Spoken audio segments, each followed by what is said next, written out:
दोस्तों, आपको ये शायद पता ही होगा कि भारत का सर्वोच्च सैन्य सम्मान परमवीर चक्र है। पर क्या आपको पता है कि परमवीर चक्र का डिज़ाइन किसने तैयार किया था? आपको ये जानकर हैरानी होगी कि देश के इस सर्वोच्च सैन्य सम्मान का डिज़ाइन एक विदेशी महिला ने तैयार किया था। युद्ध के दौरान बहादुरी व शौर्य का परिचय देने वाले सैनिकों को परमवीर चक्र से नवाजा जाता है। अब तक 21 वीर योद्धाओं को परमवीर चक्र से सम्मानित किया जा चुका है।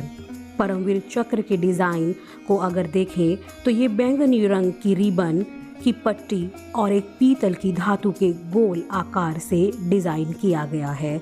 इसके चारों तरफ वज्र के 4 चिन्ह बनाए गए हैं और पदक के बीचों बीच अशोक चिन्ह बना हुआ है।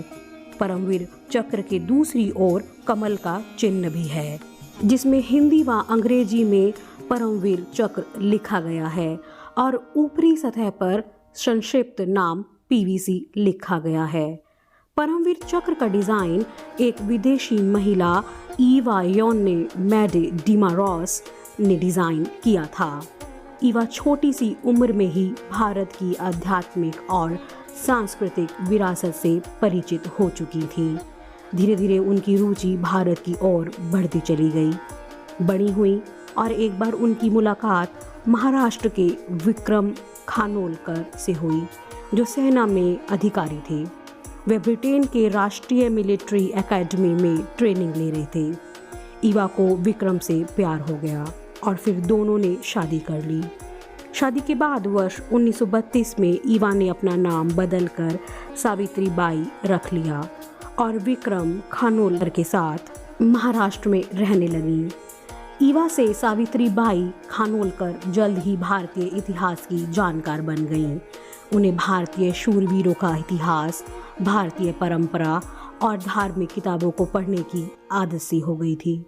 साथ ही भारत की कला, संगीत, नृत्य और भाषा विज्ञान में उनकी गहन रुचि थी।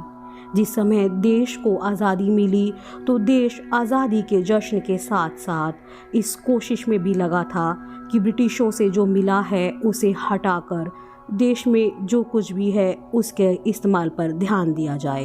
एडजुटेंट जनरल हीरा लाल अटल को ब्रिटिश विक्टोरिया क्रॉस की जगह उनके बराबरी का ही भारतीय मेडल बनाने का काम सौंपा गया। तब उन्होंने देश के बारे में गहन ज्ञान रखने वाली सावित्री बाई को विश्वास में लिया। इसके बाद भारत के प्रतिष्ठित वीरता पदक को डिज़ाइन करने की प्रक्रिया शुरू हुई। यह डिज़ाइन उन सैनिकों की शक्ति और बलिदान के प्रदर्शन का प्रतिनिधित्व करने के लिए था जिन्होंने देश व देशवासियों की सुरक्षा के लिए अपनी जान न्यौछावर कर दी। इस वीरता पुरस्कार के बारे में सावित्री बाई खानोलकर ने कहा था कि महान योद्धा छत्रपति शिवाजी महाराज के अलावा कोई और योद्धा इसका प्रतिनिधित्व नहीं कर सकता। शिवाजी महाराज आज भी अपनी शक्ति और सामरिक रक्षा नीति के लिए याद किए जाते हैं। शक्तिशाली शासक छत्रपति शिवाजी महाराज की ढाल में वज्र के साथ तलवार हुआ करती थी, जिसे भवानी कहा जाता था। 1950 में देश के पहले गणतंत्र दिवस के अवसर पर सावित्री बाई खानोलकर के दामाद के भाई मेजर सोमनाथ शर्मा को पहले परमवीर चक्र से सम्मानित किया गया। 1952 में मेजर जनरल विक्रम खानोलकर के देहांत हो जाने के बाद सावित्री बाई ने अपना जीवन अध्यात्म को समर्पित कर दिया। वह दार्जिलिंग के रामकृष्ण मिशन में चली गईं। 26 नवंबर 1990 को उनका देहांत हो गया।